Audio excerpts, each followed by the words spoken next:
গণতান্ত্রিক কঙ্গো প্রজাতন্ত্রে চলমান ইবোলা প্রাদুর্ভাবের ঝুঁকি সর্বোচ্চ স্তরে উন্নীত করা হয়েছে এবং মৃতের সংখ্যা ক্রমাগত বাড়ছে। 22 মে প্রকাশিত হালনাগাদে এই তথ্য জানায় বিশ্ব স্বাস্থ্য সংস্থা। সংস্থাটির প্রধান ডক্টর টেড্রোস আদানম গ্রেভিয়াসুস জানান, বিশ্বব্যাপী ইবোলা সংক্রমণের ঝুঁকি কম থাকলেও আফ্রিকার বৃহত্তর অঞ্চলের চিত্র বিপরীত। কঙ্গোতে ছড়িয়ে পড়া ইবোলার প্রজাতিটি বান্দি বুগিও নামে পরিচিত। এটি অত্যন্ত বিরল এবং আক্রান্তদের প্রায় 1/3 মৃত্যু হচ্ছে। সবচেয়ে বড় সংকট হলো এই নির্দিষ্ট প্রজাতির বিরুদ্ধে লড়াই করার মতো প্রমাণিত কোনো টিকা এখনো বাজারে নেই। WHO এর তথ্য অনুযায়ী এখন পর্যন্ত কঙ্গোকে কেন্দ্র করে এই প্রাদুর্ভাবে 177 জনের সন্দেহজনক মৃত্যু হয়েছে এবং 750 জন সন্দেহভাজন রোগী শনাক্ত হয়েছে। ল্যাব পরীক্ষা এখন পর্যন্ত 82টি সংক্রমণ নিশ্চিত হওয়া গেছে এবং এর মধ্যে 7 জনের মৃত্যু হয়েছে। এছাড়া উগান্ডায় বান্দি বুগিও প্রজাতির 2টি নিশ্চিত সংক্রমণ এবং 1টি মৃত্যুর ঘটনা ঘটেছে। তারা প্রতিবেশী দেশ কঙ্গোতে ভ্রমণে গিয়েছিলেন। ইবোলা সংক্রমণের মধ্যেই কঙ্গোতে করোনা সংক্রমণের তথ্যও মিলেছে। বিশ্ব স্বাস্থ্য সংস্থা জানিয়েছে, কঙ্গোতে একজন মার্কিন নাগরিকের শরীরে করোনা শনাক্ত হয়েছে। চিকিৎসার জন্য তাকে জার্মানিতে এবং করোনা আক্রান্ত ব্যক্তির সংস্পর্শে থাকা অন্য এক মার্কিন নাগরিককে চেক প্রজাতন্ত্রে স্থানান্তর করা হয়েছে।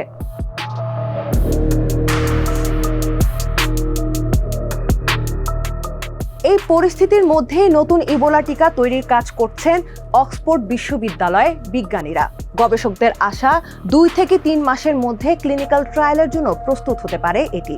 টিকাটি মূলত অ্যাস্ট্রাজেনেকা কোভিড ভ্যাকসিন প্রযুক্তির উপর ভিত্তি করেই তৈরি হচ্ছে। তবে এটি কতটা কার্যকর হবে তার কোনো নিশ্চয়তা নেই। বিবিসির তথ্য অনুযায়ী ইতোমধ্যে পশুর শরীরে এই টিকার পরীক্ষা শুরু করেছে অক্সফোর্ড। অক্সফোর্ড থেকে এই চিকিৎসা মানের উপাদান সরবরাহ করলেই ইবোলা টিকা উৎপাদন করতে প্রস্তুত ভারতের সেরাম ইনস্টিটিউট। পাশাপাশি পৃথক আরেকটি পরীক্ষামূলক বান্দি বুগিও টিকাও তৈরি হচ্ছে। তবে এর যে কোনো একটি ডোজ পরীক্ষার জন্য প্রস্তুত হতে সময় লাগবে অন্তত 6 থেকে 9 মাস। এই টিকাকে সবচেয়ে সম্ভাবনাময় হিসেবে বর্ণনা করেছেন বিশ্ব স্বাস্থ্য সংস্থার গবেষণা ও উন্নয়ন উপদেষ্টা ডক্টর ভাসিমুর্তি। তিনি বলেন, এটি হবে এরভেভো ভ্যাকসিনের সমতুল্য, যা জায়ার প্রজাতির ইবোলার বিরুদ্ধে ব্যবহৃত হচ্ছে।